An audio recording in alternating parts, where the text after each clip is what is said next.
교우 여러분 평안하셨나요? 제가 초등학교 시절이니까 굉장히 오래된 얘기인데요. 아마 1970년 초입쯤 되는 것 같아요. 월요일이면 운동장에서 조회를 하는데요. 어느 날 연사가 한 분 와서 연설을 하는 거예요. 내용은 애국심을 고취시키는 얘기 같던데 다는 이해를 못했어요. 그런데 처음부터 어린 우리들에게 큰 명제를 제시하는 거예요. 조국이 이렇게 어려운데 여러분은 뭘 할 거냐, 이걸 계속해서 반복해 묻더라고요. 코올리게 1학년부터 좀 철이 든 5, 6학년이라 그래도 10대 초반인데 그런 아이들이 뭔 생각이 있겠어요. 아무튼 10대를 올려 얘기했던 그 구호만 생각나는데요. 여러분, 그래요. 가끔 우리는 현실에 적용하기 어려운 명제를 만날 때가 있죠. 나랑 별 관계도 없고 상황도 맞지 않은데 어쨌든 내 태도를 정해야 할 때가 있다는 거예요. 오늘은 여기에 대한 말씀을 잠깐 나누려고 합니다. 오늘의 성경을 읽어 드릴게요. 에스더서 4장 12절에서 17절까지입니다. 그가 에스더의 말을 모르드게에게 전하매 모르드게가 그를 시켜 에스더에게 회답하되 너는 왕궁에 있으니 모든 유대인 중에 홀로 목숨을 건지리라 생각하지 말라. 이때 네가 만일 잠잠하여 말이 없으면 유다인은 다른 데로 말미암아 높임과 구원을 얻으려니와 너와 네 아버지 집은 멸망하리라. 네가 왕후의 자리를 얻은 것이 이때를 위함이 아닌지 누가 알겠느냐 하니 에스더가 모르드게에게 회답하여 이르되 당신은 가서 수산에 있는 유다인을 다 모으고 나를 위하여 금식하되 밤낮 3일을 먹지도 말고 마시지도 마소서. 나도 나의 시녀와 더불어 이렇게 금식한 후에 규례를 어기고 왕에게 나아가리니 죽으면 죽으리이다 하니라. 모르드게가 가서 에스더가 명령한 대로 다 행하니라. 아멘. 에스더서에게는 단편소설처럼 재미있어서 교회를 좀 다닌 사람들은 다들 내용을 알고 있죠. 아하수에로가 왕으로 있던 때 페르시아에서 있었던 일이죠. 왕 다음 제2인자인 하만의 흉계로 유다 민족이 모두 죽게 생겼어요. 그래서 모르드게를 비롯한 유대 민족 전체가 붉은 베옷을 입고 죄를 뒤집었으며 대성통곡하죠. 특히 모르드게는 대궐문에 있었으니까 모두가 볼 텐데 그 모습이 왕궁에 있는 에스더에게도 전해집니다. 그래서 모르드게의 그 굵은 베옷을 벗기려고 시녀를 통해서 새 옷을 선물하지요. 그러나 모르드게는 그 옷을 받지 않아요. 도대체 지금 밖에서 무슨 일이 벌어졌는지 에스더는 영문을 모르겠는 거예요. 그래서 내시를 보내 자초지종을 알아보게 하지요. 그제서야 일의 전말을 다 알게 됩니다. 시작은 모르드게에 대한 하만의 개인적 감정이었어요. 온 바사 백성과 고관대작들이 다 자기한테 굽히고 절하는데 대궐 문지기를 하던 모르드게만 자기한테 고개를 꼿꼿이 세우는 거예요. 그래서 이참에 왕에게 말해서 유다 민족 전체를 말살하기로 작정합니다. 왕의 조서를 받으면 되는데요. 하만이 유다 민족을 멸하는 조건으로 왕의 금고에 은 1만 달란트를 바치기로 하죠. 그래서 왕이 조서를 내리고 그게 전 제국 내에 하달됩니다. 에스더 왕후가 그 조서를 직접 읽었어요. 엄청난 일이 벌어진 거예요. 앞으로 11개월 후면 유다 민족은 다 죽게 생긴 거예요. 누구든 유다 민족을 쳐 죽이고 재산을 탈취해도 죄가 아닌 거예요. 그러니 너나 할 것 없이 유대인을 죽이려고 할 거 아니에요? 모르드게가 왕후인 에스더에게 SOS를 치죠. 왕 앞에 나가서 유다 민족을 위해 간절히 구하라 그래요. 그런데 여기에 문제가 있었어요. 백성이든 신하든 왕족이든 누구든 간에 왕에게 부름을 받지 않고 왕에게 나가면 안 돼요. 이건 법으로 정해져 있었어요. 어기면요, 누구든지 다 죽임을 당해요.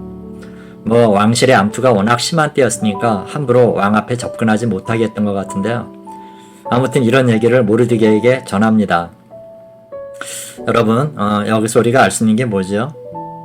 에스더는 아직 왕 앞에 나갈 생각을 못하고 있는 거예요. 겉으로야 법으로 정해져 있었기 때문이라 그러지만 사실은 나가서 괜한 죽음을 당하지 않을까 싶었던 거죠. 이런 걱정은 누구라도 당연합니다. 왕의 부름을 받기 전에는 왕후라도 왕 앞에 나갈 수 없어요. 물론 왕이 그 앞에 나간 자에게 금규를 내밀면 살게 됩니다. 그래도 이런 모험을 하기에는 지금 너무 위험한 거예요. 그래서 이 난감한 심정을 모르드게에게 전하죠. 이런 그 에스더의 마음을 접한 모르드게가 어떤 반응을 보이죠? 성경에는 안 나왔지만 하는 얘기로 봐서는 굉장히 분노했던 것 같아요. 직접 대화를 한 게 아니라 타인을 통해서 소통을 한 거니까 아마 서로의 심중을 충분히 파악하지 못한 게 아닌가 싶어요. 모르드게 얘기를 풀어보면 이런 거예요. 네가 왕후라고 살 것 같으냐? 어차피 하나님이 역사하시면 유대민족은 어떻게든 하나님이 살리실 거다. 그러면 오직 살고자 했던 너만 죽게 될 텐데 이렇게 되도록 두겠느냐? 그 얘기죠. 그래 놓고 아주 못 박는 얘기를 합니다. 네가 지금 그 자리에 있는 게 이때를 위함이 아니겠느냐? 그럽니다. 뭐죠? 네가 왕후가 된 게 이럴 때 힘쓰라고 주신 자리인데 이대로 말 거냐? 네, 이 얘기죠. 각성을 촉구하는 겁니다. 그러자 에스더도 결심을 합니다. 왕에게 나가겠다 그러죠. 3일 금식 후에 나갈 텐데 유다 백성들도 같이 3일 금식을 하자 제안합니다. 그리고 왕이 부르지 않더라도 나가겠다 그래요. 만약 나갔다 죽게 되면 그냥 죽겠다 각오를 하죠. 죽으면 죽으리라가 바로 이 지점에서 나온 겁니다. 그래서 모르드게와 에스더 그리고 온 유다 백성들이 다 같이 금식에 들어갑니다. 어떻게 보면 오늘 모르드게는 이순신 장군 같은 마음이었던 것 같아요. 죽고자 하는 자는 살고 살고자 하는 자는 죽게 된다. 필사즉생, 필생즉사 이 얘기를 하는 거죠. 모르드게의 생각이 뭐겠어요? 하나님께서 분명히 당신이 선택하신 유다 백성을 살리실 거라고 믿었어요.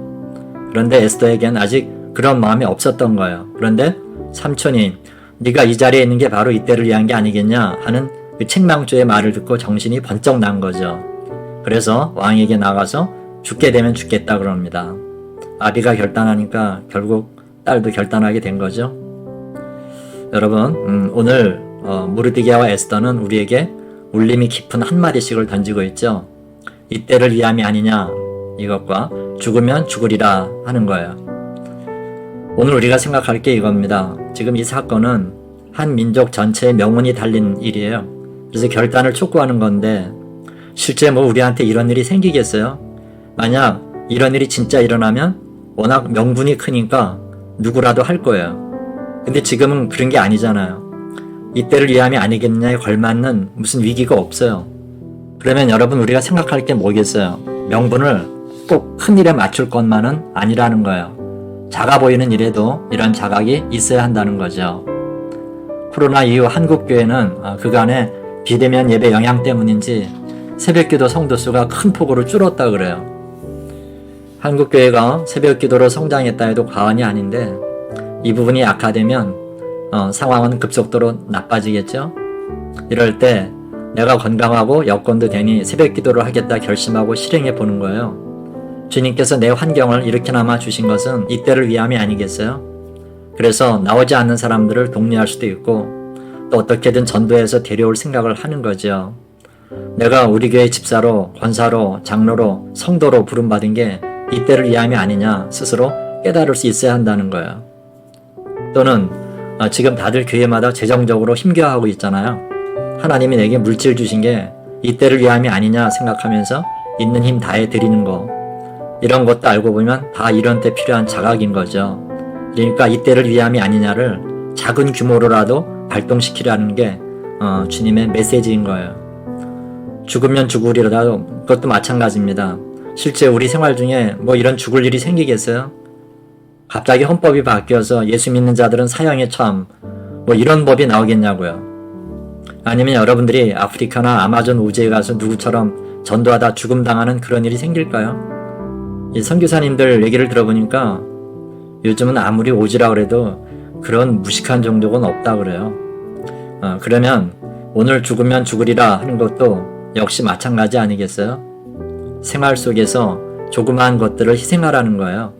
주님을 위해 피해보고 불편을 감수하고 손해보고 저주라는 얘기예요. 정말 죽게 되면 죽어야지 하는 사람이 그 정도도 못하겠어요?